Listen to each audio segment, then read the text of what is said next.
계속해서 하이델베르그 교리문답이 사도신경을 해석하고 있습니다. 오늘은 50문과 51문 그리스도께서 하나님 우편에 좌정하고 계신 부분에 대해서 해설을 하이델베르그 교리문답이 해주고 있는데 종전대로 제가 질문을 읽고 구역장님들께서 단문을 읽어주시기 바랍니다. 50문, 하나님 우편에 앉아 계시다라는 말이 왜 덧붙여져 있습니까?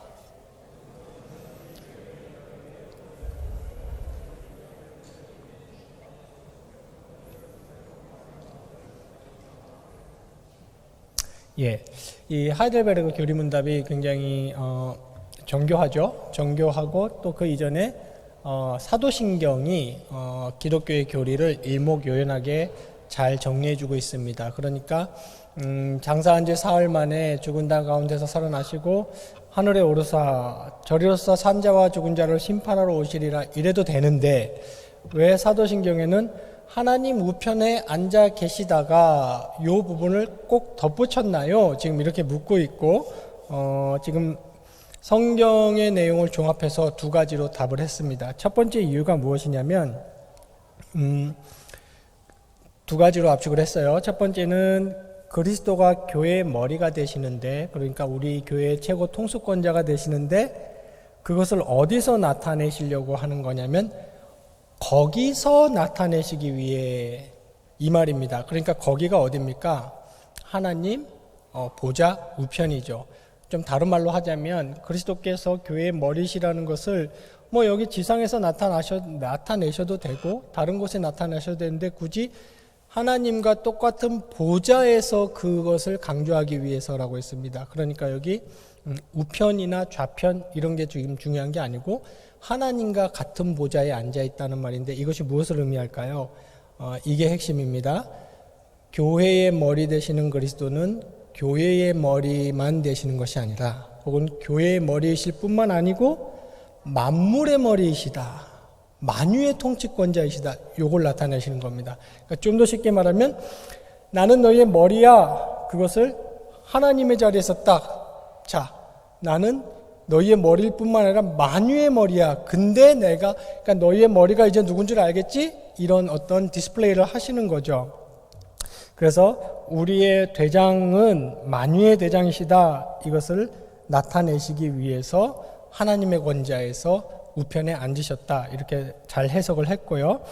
또 두 번째가 지금도 그리스도를 통해서 만물을 다스리신다는 것을 우리에게 보여주기 위해서 사도신경은 하나님 보좌 우편에 앉으셨다. 이렇게 얘기했습니다.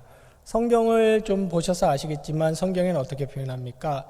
그리스도, 제2위 되시는 그리스도가 없이는 창조된 것이 없다. 그리고 그리스도로 말미암지 않고는 존속되는 게 없다. 그리고 또 결정적으로 무슨 말 합니까? 만유가 존재하는 모든 존재물들이 보이는 것이나 안 보이는 것, 형이상학이나 존재물들은 그리스도를 위해서 존재되었다. 이렇게 성경은 우리에게 설명해 주고 있어요. 굉장히 중요한 세계관이고 우리의 삶의 지식이죠. 네. 그리고 하나님 보좌 우편에 앉으셨다. 이 말이 곧 그리스도가 여전히 만물을 통치하고 계신다. 이 말을 하는 겁니다. 그런 다음에 이제 51문으로 넘어가면서 그래서 그게 우리에게 무슨 유익인가요? 이 질문을 합니다. 제가 읽겠습니다. 51문. 우리의 머리이신 그리스도의 그러한 영광이 방금 우리가 알아본 우리에게 주는 유익은 무엇입니까?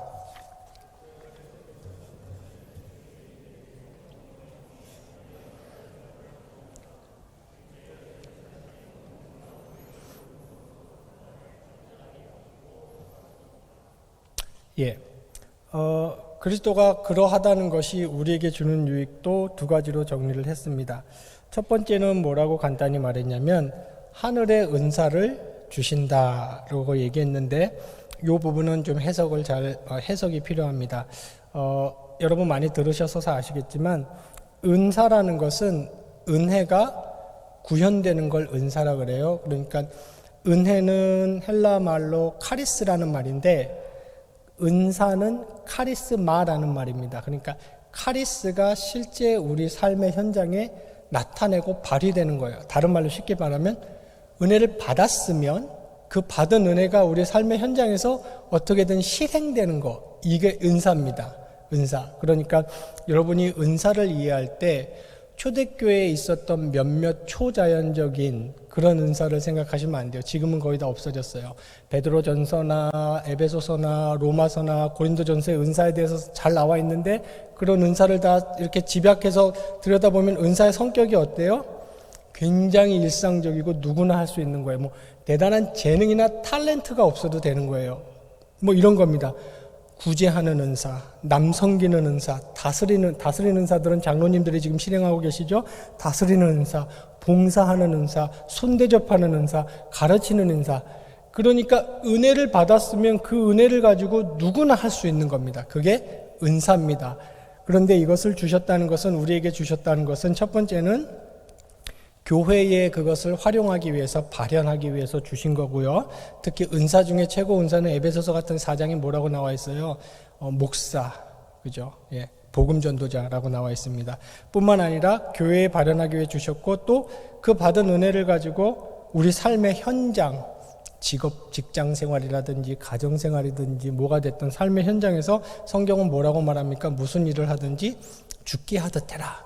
그러니까 지금 너가 처해 있는 그 상황, 그리고 하고 있는 그 일이 하나님의 절대 주권에 의해서, 하나님의 완벽한 섭리에 의해서 지금 너에게 너에게 주신 환경이니까 모든 일을 죽게 하듯 하고, 사도 바울은 심지어 어떻게 표현했습니까? 먹든지 마시든지 무엇을 하든지 하나님의 영광을 위해 하라. 그러니까 이게 우리에게 benefit, 왜 유익이라는 거예요.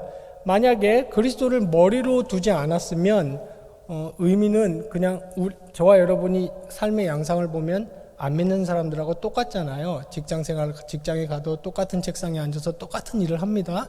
그러나 은혜를 받은 사람하고, 다른 말로 하면 성령을 모신 사람하고 그렇지 못한 사람하고는 그 똑같은 월화수목금요일의 행동이 의미가 완전히 달라지는 거예요. 그게 우리의 유익이라는 겁니다. 그러니까 평범하게 이를 데 없고 지극히 일상적인 우리의 매일의 다람쥐 쳇바퀴 돌아가는 듯한 삶이지만, 그 매일의 삶에 우리가 은혜를 받았다면, 우리가 성령을 모신다면 그 삶은 매일매일 하나님 나라를 위한 재료가 되는 것이고 하나님 영광을 실현하는 거예요. 그 자체가, 사는 것 자체가 은사 발휘가 되는 겁니다.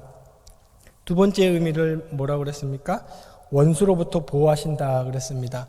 그러니까 우리의 왕이 만왕의 왕이시기 때문에 우리가 누리고 있는 이 특권적인 은혜, 우리가 이 누리고 있는 다른 똑같은 일을 하고 똑같은 월화수목금토를 사는데 은혜를 받지 않은 사람하고는 완전히 의미가 달라지는 이 특권적 유익을 지켜주신다는 거예요. 그러니까 원수들이, 사탄 마귀들이 이걸 빼앗거나, 혹은 너 어저께까지는 구원인이었지만 너 하는 짓 보니까 내일부터는 아니네, 그러니까 넌 내일부터는 이런 유익이 없어를 못하도록 지켜주시고 보호해 주신다는 겁니다. 이게 어떻게 가능합니까? 우리가 모시고 있는 머리는 단순히 교회라는 종교 집단의 머리일 뿐만 아니라 온 우주 만유의 머리이시기 때문에 이게 가능하고, 그것이 또 너희의 유익이다, 이렇게 설명을 하고 있습니다. 자, 우리 그리스도인답게 매일매일 하루하루 성경이 설명하고 있는 이러한 유익들, 구원의 유익들을 열심히 하루하루 누리면서 살아가는 은혜가 있기를 바랍니다.